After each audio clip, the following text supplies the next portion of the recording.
Good morning. I just want to thank everybody for the support, for the well wishes, and thank you for your prayers. Thank you for joining us in the struggle at the toll gate, for sounding the alarm, and for alerting the public. I thank you for witnessing what happened at the toll gate. Most importantly, my brothers and sisters at the toll gate, I've never met a finer set of people in my life.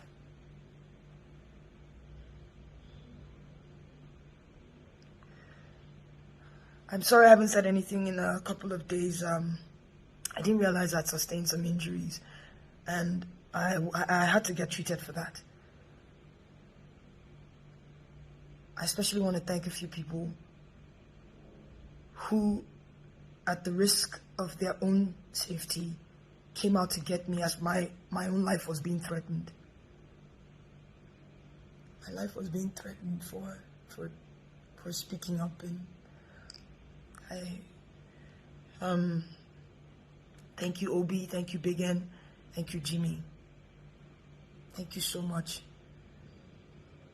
Thank you to Ahis, Breeze,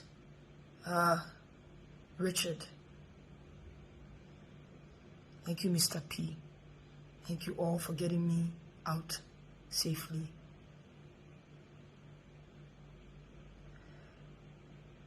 I don't want to talk too much. I just want to clear a few things that I've been seeing online. To our leaders, I urge you, please, do not minimize the suffering of families. Do not insult the grief. Do not insult the grief of Nigerians. Do not insult the intelligence of Nigerians. Do not insult the pain that families are facing. People were falling left and right. Yes, there were soldiers there. Another part that people are not really talking about, the police also came. The SARS people were talking about, they also came. Some maybe 40-45 minutes after the soldiers left. We were tear gassed. Tear gas is like pepper, right? It's like Cotonou pepper mixed with acid. It's like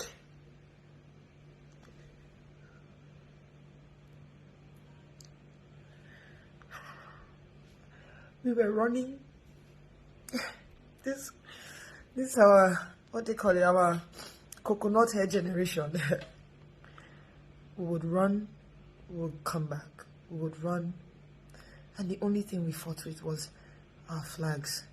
We would sit on the floor and raise our hands up, waving our flags and singing the national anthem. That's all we had. They put off the lights. Even if there's no power on a good day in that axis, there's always light at the toll gate. There was no light. The lights were off. The street lights were off. It was pitch black. I'm sorry.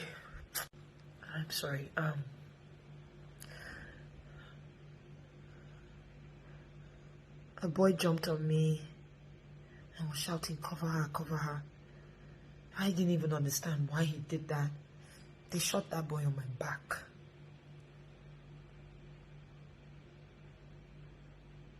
I fell, and while the soldiers were trying to pick their shells, we were running around and picking their shells too because we wanted proof. These are some of the shells we picked.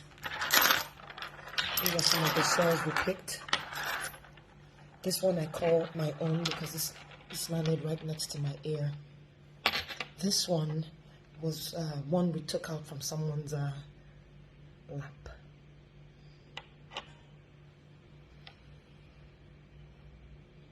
The military, they were there on Nigerian soil, killing Nigerian citizens. The police and their SARS-like people came doing the same thing, aiming and shooting. Aiming, not They were pointing the gun at us and shooting live bullets. Who takes live bullets to protest? Who does that? So to our leaders, please, I urge you to please not insult the intelligence of Nigerians and the families. Something I think about now in hindsight, just I wish we hadn't done it, but we carried dead bodies and dropped at the feet of the soldiers so that they could see what they did to us. When I asked the unit commander or something, why are you killing us? I wish we didn't do that. I wish we kept the bodies, because they ended up throwing the bodies in their van. This was up until the next day, the next morning. Anyway, I wanna thank a Mr. Ola, who is the manager of Vodik Hospital. Vodik just. Thank you for, I'm sorry we put you in harm's way, but thank you for letting us into your facility and treating our brave Nigerians. Thank you to Life Point Church for giving us refuge.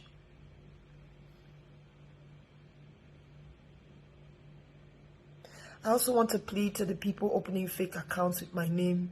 Please, it's already hard as it is. People risk their lives to get me out of my place, the place I call my home.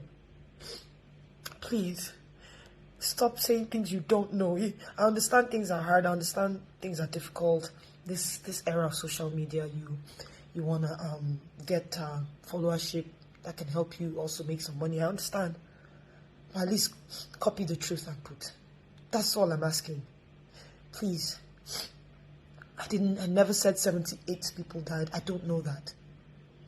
What I do know is, as of when I was doing the live, 7 people had died. When my phone died, when my battery died, we had counted about 15 people. I don't know if it was more than that. We had a lot of people that had stray bullet wounds, gunshot wounds, and all that.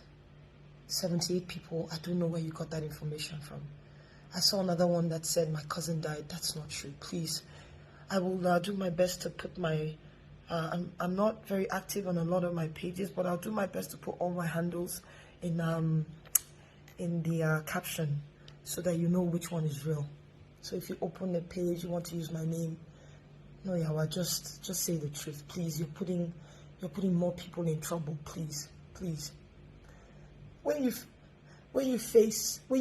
look at it, when you face the possibility that you are going to die, trust me, you'll be afraid. Please. It's easy to type. I get it. But please just do your best to, I'm sorry. Please do your best to just at least get the factual story. People did die. It wasn't photoshopped. I must be a tech genius to Photoshop a live feed. So that's all I want to say. So thank you all.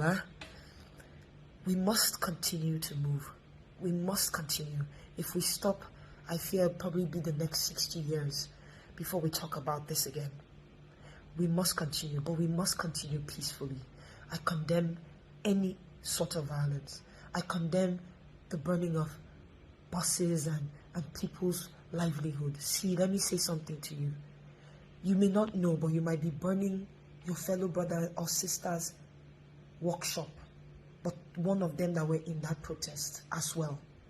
You may not know. I know we're angry, but the most powerful weapon we have is peace. Let us continue. I can't wait to come back, because I'm definitely going to continue and be back on the streets peacefully. We need accountability. That is at the heart of this matter. Accountability. People have to be brought to book. If you don't bring people to book, if you don't bring justice to families, it will continue. We must speak. Do not give up.